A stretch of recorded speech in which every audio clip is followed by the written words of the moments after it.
I am Shivan Dorado Rodriguez from Naveli.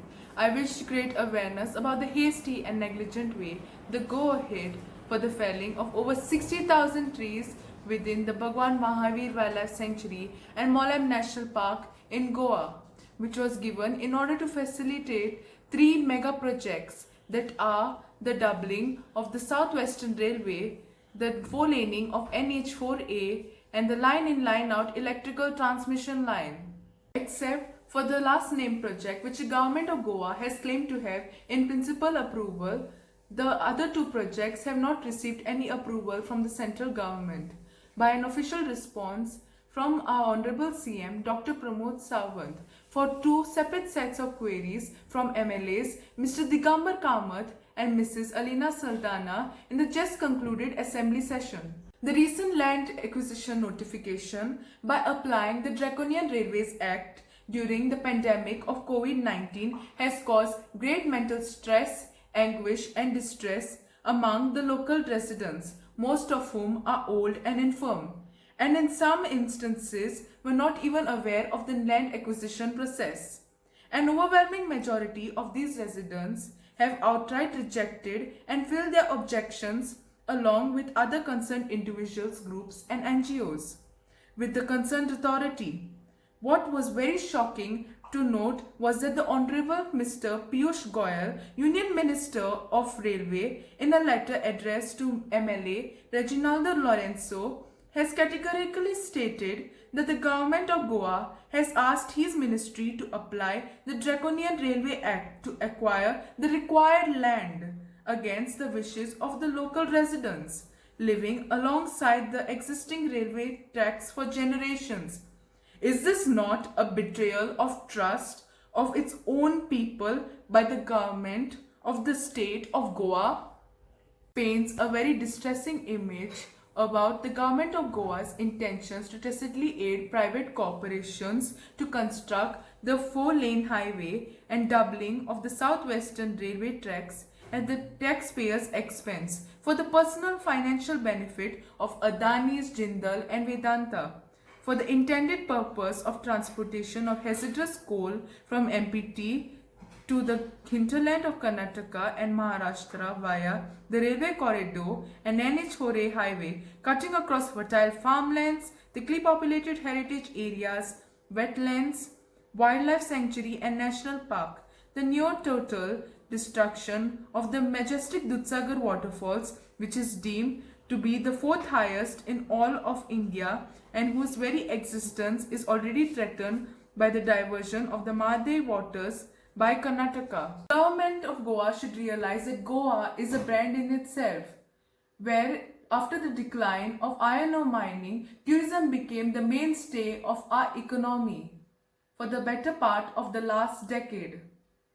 With its beautiful beaches, heritage religious structures, our eco-sensitive Western Ghats, where endemic species, both flora and fauna, are thriving in their natural habitat, and the backwater tourism making a huge impact on international and national tourists, while contributing to the socio-economic development of the local communities and earning the country the much needed foreign exchange.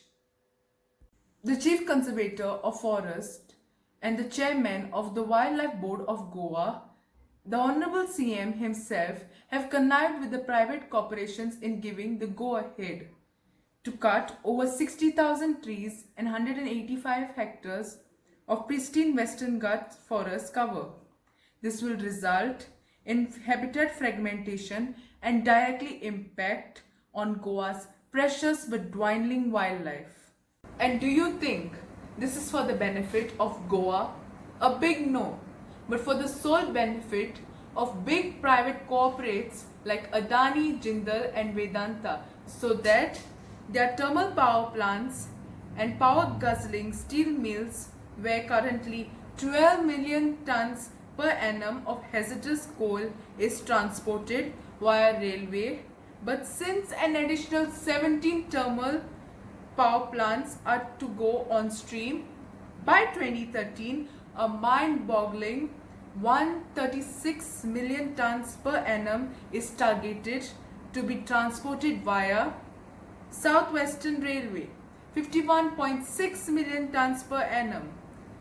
85 million tons per annum is due to be transported through a combination of our 6 nationalized rivers, where 9 jetties are proposed to be built between Aldona in the north and Betul in the south of Goa, and the 4-lane highways. This is nothing short of a huge conspiracy to kill the vivacious spirit of our motherland, but also the mainstay of its economy, tourism. This will not only destroy our forests, farmlands, lakes and rivers with its flora and fauna, but will eventually destroy us, making it impossible for humans to survive, just like it is happening now in Murmugaon Taluka, where over 80% of all deaths attributed to COVID-19 in Goa are occurring there on account of reduced immunity due to the inhaling of fugitive coal dust 24/7. This is like slow poisoning the residents of Goa.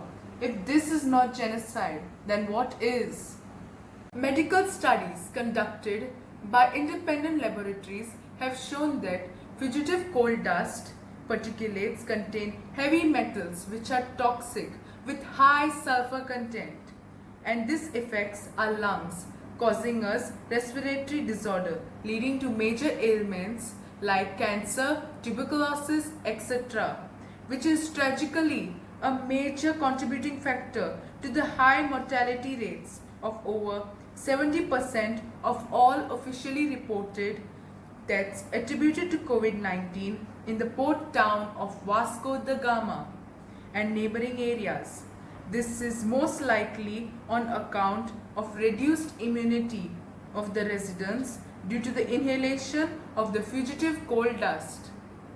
The doubling of railway tracks and the 4-laning of NH4A will therefore destroy our forests and our pristine villages, our heritage homes, and take away our Goan identity. The area from Chandor to Velsaon has some of the most beautiful heritage homes. A good number of these are over 500 years old and whose very existence is threatened by the constant tremors produced by coal rakes, traveling at a very high speed, noise and dust pollution. If the second track is built, these heritage homes will be history. All in all, living along the existing single track is nothing short of a misery in one's own home, lovingly preserved for generations.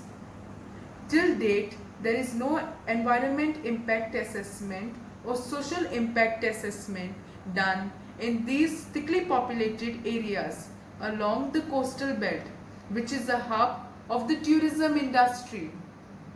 In accordance to the Chief Conservator of Wildlife Report, the railways will build tunnels and bypasses with signage for animals. It is a known fact that animals are not literate to read and cannot decipher this information for their safety. Isn't it a very foolish proposition? Almost comical. It is not enough to plant one sapling on World Environment Day and one Mahotsav to show the world that you care for nature. What are you, our so-called leaders, teaching our younger generations? What is the legacy that you are going to leave behind for them? Is it done to satisfy the greed of Adani, Jindal and Vedanta? Is this not the betrayal of the trust of the residents of Goa by our politicians across all political parties? It's time now to stand up for the rights of our local communities and the rights of those animals, birds and others who reside within these pristine forests. Is it not our duty to maintain the delicate balance between man and nature? Therefore, I appeal to all my friends. We as youth must support Goitso Accord to stop these undesirable projects and save our motherland, Goa. Jai Bharat, Jai Goa.